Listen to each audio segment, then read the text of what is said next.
Todella upea tuli. Kävin tänään kaverilla ottaa tatuoinnin. Ja se on niin hieno. Upea. Butterfly. Semmonen yöperhonen. Ja siellä on tommonen miekka. Tälleen kun laittaa, niin se menee vinoon totta kai, mutta tehtiin se tälleen. Niin sit kun mä oon keikalla ja mulla on mikki kädessä, niin sit se on suoraan tossa tolleen upeesti. Eiks oo upea? Niin ihana. Täydellinen. Perfect.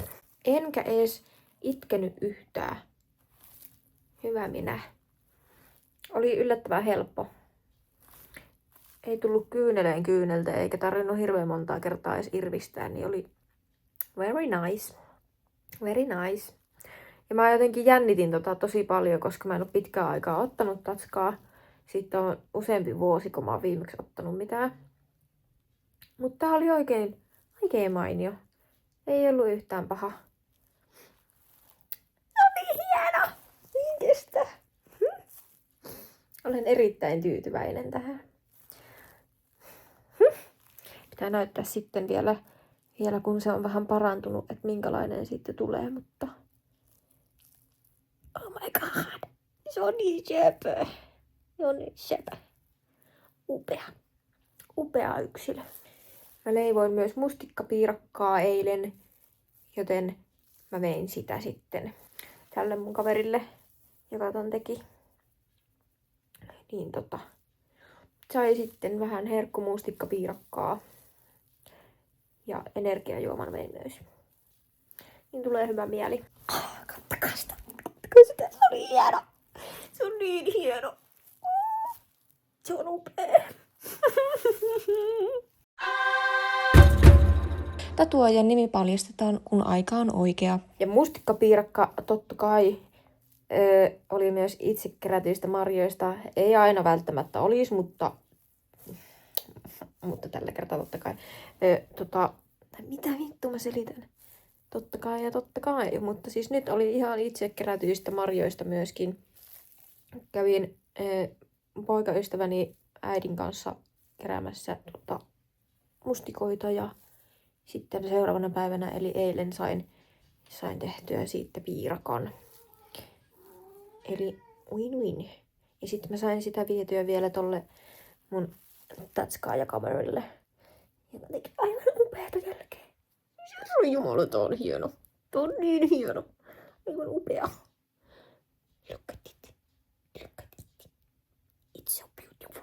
It's so beautiful. Oh. Tää video nyt on varmaan vähän tämmönen random höpöttelyvideo, mutta mulla tulee siis aina tatskoissa silleen jälkeenpäin vasta niinku merkitykset noihin. Ja niinku jokaisen kohdalla on käynyt silleen, että se on jotenkin jännä. Tai niinku, mä aina eka ajattelen silleen, että joo, että onpa kivaa kuvaa, että joo, mä haluan tommosen, mutta mä en tiedä miksi mä haluan semmosen, mutta se nyt on vaan hieno, mä haluan sellaisen. Mut sitten joko silloin kun sitä tehdään, tai sitten jälkeenpäin kun se on valmiina siinä, tälleen upeasti, niin sitten tulee semmonen, että ahaa, nyt mä tiedän, miksi just tämä kuva on valikoitunut tähän. Niin kuin nytkin tän kaa oli silleen, että siinä oli se niinku piirretty kuva siinä niinku tabletilla silleen, että se näkyy, että pystyy vähän katsoa siitä, että missä mennään. Niin tuijottelin sitä siinä ja tuli vaan semmonen, tiedätkö, että aivan, tää on nyt sitten niinku kuvastaa sitä, että kun tossa on toi tommonen miekka, niin se on vähän niinku menneitä taisteluja elämässä. Mutta se miekka on laitettu pystyyn ja jätetty siihen, tiedätkö, että enää ei tarvitse taistella. Elämä on hyvää ja ihanaa. Mun ei tarvi enää taistella joka päivä ja mä voin nukkua yöni rauhassa ja oikeesti, tiedätkö, mulla on kaikki hyvin. Ei ole semmoista ylimääräistä turhaa stressiä ja niinku, semmoisia huonoja ihmissuhteita, jotka kuormittaa. Ja se niinku ylipäätään ylimääräinen kuormitus on isolta osin pois ja semmonen, tiedätkö, no semmonen elämässä taistelu. taistelut on käyty. Ja sitten siellä on tämä itse Kaunotar, tämä Perhonen, laskeutunut sinne, tiedätkö, tuomaan semmoista rauhaa ja semmoista, että nyt voidaan olla rauhassa ja hengittää, tiedätkö, ja nauttia elämästä. Ja se miekka on siellä silleen, että jos sitä tarvitsee, niin se on siellä, mutta sitä ei kyllä varmaan enää tarvita. Se on nyt niinku, nyt on kaikki hyvin. Pahimmat taistelut on taisteltu. Nyt voi olla ihan rauhassa. Kyllä. Sen yläpuolella, mulla nyt on huppari päällä, niin te ette näe, mutta mulla on tossa se semmonen iso, mikä lie viikinkin ukkeli onkaan, semmonen oikein punasilmäinen raivokas mies. Niin se taas oli silloin sitä, että kun on ollut pakko olla, tiedätkö, semmonen kunnon suojamuuri päällä ja semmonen, tiedätkö, että nyt täytyy taistella ja niinku väkisellä vääntää elämää eteenpäin, niin se on otettu sellaisessa vaiheessa elämää. Ja sitä se symboloikin semmoista niinku voimaa, mikä on pakko olla, että selviää päivästä toiseen. Mutta tää on taas se, että kun mun ei enää tarvi. Mun ei enää tarvi. Mä oon saanut itselleni niinku asiat kuntoon silleen niinku täällä pääkopassa sen verran, että mun ei tarvi enää silleen, tiedätkö, taistella. Totta kai välillä on huonoja päiviä ja on erilaisia asioita, mitkä on välillä haastavia ja näin, ja käsiteltäviä juttuja.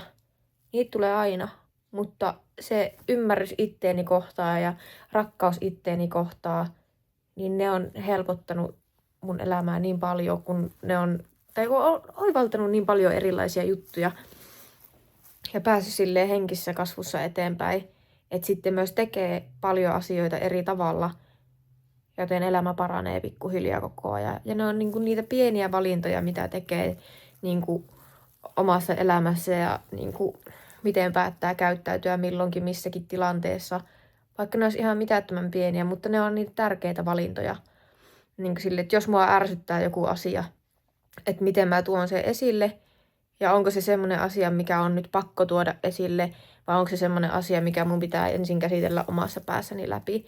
Et se, että mä en lähde, tiedätkö, heti ensimmäisenä syyttämään jotakin muuta, tai tiedätkö, raivon vallassa, tiedätkö, höpöttämään mitään tyhmää, vaan mä osaan vittu käsitellä omassa päässäni asioita.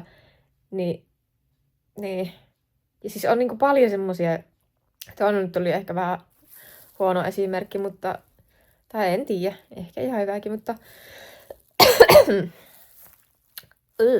niin. En tiedä, on vaan siis tosi paljon tapahtunut tässä nyt viime vuosien aikana silleen semmoista henkistä kasvua ja niin on tehty töitä sen eteen, että asiat olisi paremmin ja huomaa, että on niin kuin myös tullut tulosta siinä, joka on musta ihan todella ihanaa. Ja on myös saanut semmoisia ihmisiä ympärille, joilla on niin kuin tavoitteita elämässä oikeasti ja niin kuin samankaltaisia tyyppejä tai niin kuin samanhenkisiä ihmisiä, mitä itse on.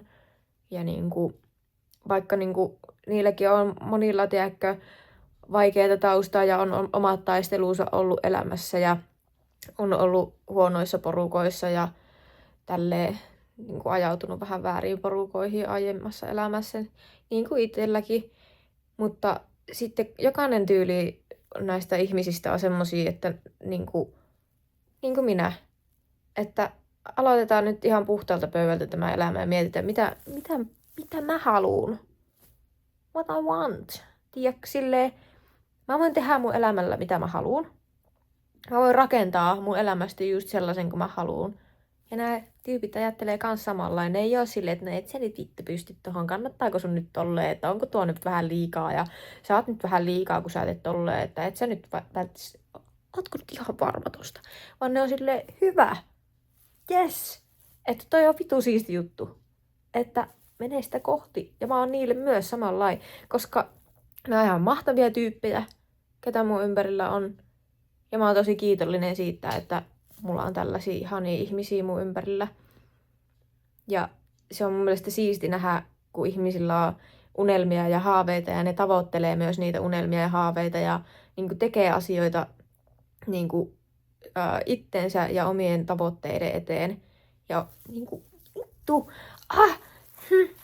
Ja sit sekin, että ne ei ole sellaisia, että ne on silleen käsi ojossa, että vittu haluan sulta nyt kaikki ja pitäisi olla koko ajan siinä silleen voi sinua. Vaan ne on sellaisia, että ne on myös antamassa minulle ja minä annan niille. Tiedätkö, silleen, että se vuorovaikutus toimii niin kuin monessa asiassa. Niin kuin kommunikaatio toimii, mutta myös semmoinen, mä en nyt löydä oikeita sanaa siihen, mutta semmoinen, en mä tiedä, sellainen välittäminen näkyy ihmisistä, ketä mun ympärillä on nykyään. Ja se on musta aivan älyttömän ihanaa. Olen onnellinen neito. Noita neitonen täällä. Kattokaa nyt, kun se on niin hieno. Se on niin hieno. Yeah.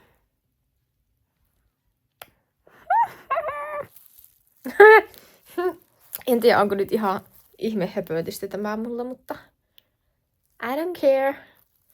Ehkä joku saa tästä jotain, ehkä ei, en mä tiedä. Ei sillä ole väliä. Mä nyt muutenkin teen näitä videoita enemmänkin niin kuin silleen itselleni talteen kaikkia ajatuksia ja reseptejä ja kaikkea, mitä nyt ikinä mun elämässä sattuukaan tapahtumaan, mitä nyt haluan kuvata ja pystyn kuvaamaan. Kaikkea en pysty kuvaamaan, koska tallennustila ei aina riitä ja aika ei riitä tai ei ole sopiva tilanne, että pystyisi kuvaamaan, mutta yritys on kova tehdä tänne kaikkea kivoja videoita. Plus editointiin menee monesti tosi paljon aikaa. Ja mulle välttis aina riitä aikaa. Koska mulla on opiskelua. Ja huushollista huolehtimista. Koska niin kuin aiemmalla videolla sanoin, mun mies käy töissä. Mutta minä en. Joten meikä hoitaa kotihommia. Koska en oleta, että töiden jälkeen jaksaa enää, tiedätkö, hommailla hirveästi. Ja jos minulla on täällä aikaa, niin silloin ne on minun vastuullani pääasiassa. Totta kai osa jutuista on myös hänelle, että ihan kaikki nyt ei ole pelkästään minun vastuullani, mutta silleen minusta on reilua se, että mä teen täällä silloin vähän enemmän juttuja, jos mä en ole töissä ja mä oon päivät kotona.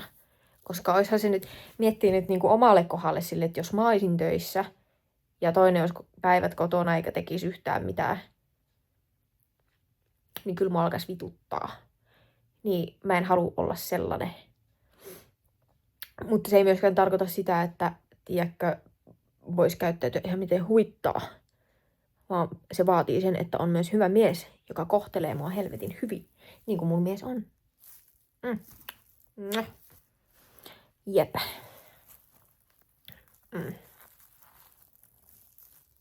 Mutta se näyttää mulle välittämistä ja rakkautta, niin minä voin näyttää myös sille. Ja haluan näyttää. Niin kuin kaikille muillekin ihanille ihmisille, ketä mun ympärillä on. Jotka myös näyttää sitä mulle. Silloin kun nuo asiat on tasapainossa, niin silloin niitä on mukava tehdä. Eikä siitä tule semmonen, mitenköhän sen kuvailisi.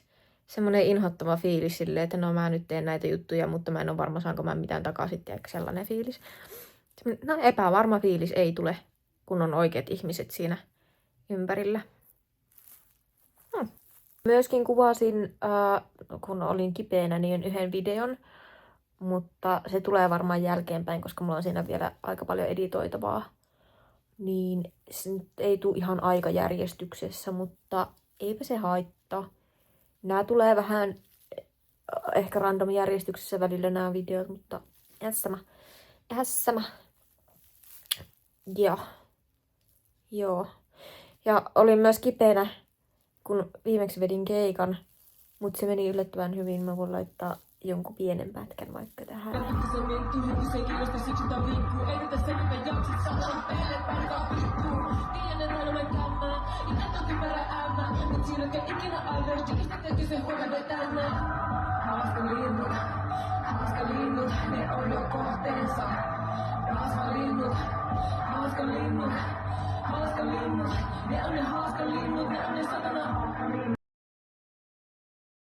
Ja voisin itse asiassa tehdä vaikka videon vinkkeistä, mitä sain muusikkokollegoilta, kun kyselin vähän, että mitä kannattaa tehdä silloin, jos on vähän kipeänä ja pitäisi mennä keikalle, koska keikathan vedetään vaikka pääkainalossa, jos on pakko, koska ensinnäkin keikkakokemus on aina hyvästä, plus jos siitä saa rahaa, niin rahat on taskuun vietävä. Ja mä rakastan keikkailua, se on mun mielestä niin kuin aivan ihanaa, kun pääsee keikalle. Niin joo, olin sitten vähän kipeänä tai en, niin minä sinne menen. Minähän menen. Minähän teen, jos minä jotakin haluan tehdä. Tiesitkö? Mut joo, en tiedä. Ehkä tää video nyt oli tällainen. Jos arvannut, että minä tuun täältä ja kerron tämmöisen välikommentin vielä, että tässä on hyvä esimerkki siitä, että minkälaista välittämistä niin kun mun elämässä on nykyään. Mun poikkis laittoi mulle viestin, että laittoi vaan niinku kuvalla näin, että tämmönen. Ja sitten mä olin silleen, ihana. Ja just kun mä olin saanut ton videon kuvattua, siis tämän videon, niin hän sitten tuli kotiin ja heitti mua paketille, jossa oli tää huppari. Ja tää on niin ihana. Se tietää, että mä tykkään pinkistä. Se tietää, että mä tykkään tällaisista fonteista. Se tietää, että mä tykkään kuromista. Se tietää, että mä tarvisin uuden hupparin. Joten mun ei tarvinnut edes kysyä. Ei tarvi pyytää, mun ei tarvinnut kysyä, mun ei tarvinnut anella silleen, että voisitko please. Vaan, koska hän itse halusi. Hän halusi näyttää mulle, että se välittää. Jollain pienellä jutulla. Ja tää on siis mitättömän pieni asia oikeesti loppujen lopuksi niin kuin siinä, että niin kuin, mitä hän tekee, niin kuin, että mulla on välitetty olo. Mutta tää on yksi niistä asioista. Se osti mulle hupparin. Semmoisen, josta mulle tulee oikeesti hyvä mieli. Ja mistä mä tykkään, koska se tietää mistä mä tykkään. Koska se kuuntelee, mitä mä sanon. Ja se katsoo, niin kuin, mistä mä tykkään. Ja nyt kun mä pystyn olla oikeesti niin kuin, just sellainen kuin mä oon. Ilman, että mun tarvii niin kuin, pienentää itteeni. Koska mulla on semmoset ihmiset, jotka ei koita koko ajan niin kuin, tukahuttaa mua. Niin ne on niitä ihmisiä, jotka oikeesti kuuntelee ja tekee sun eteen niitä asioita. Joten ota elämään semmosia, jotka antaa sulle emotionaalisella tasolla varsinkin, mutta myös tälleen voi näyttää. Ja siis tärkeintä on se, että se ei ole pelkästään sitä, että heitä nyt vaan jollakin tälleen, että ole hyvä, vaan se emotionaalinen on se kaikista tärkein. Mutta tässä on yksi pieni asia, miten mun mies näyttää mulle, että se välittää ja tekee mulle erittäin hyvän mielen ja rakastetun olon. Okei, ei muuta. Kiitos kun katoit mun höpötyksiä ja kuuntelit. Saa tykkää jos tykkää ja kaverille tai jollekin tärkeälle ihmiselle ja vaikka semmoselle, joka on sinulle tärkeä ihminen ja joka on auttanut sinua sinun elämässä ja on sulle tärkeä ihminen, niin jaetaan vaikka sille ja viestinä, että miten tehdään sydän. Olet rakas ja arvostan sitä, mitä teet. Hei!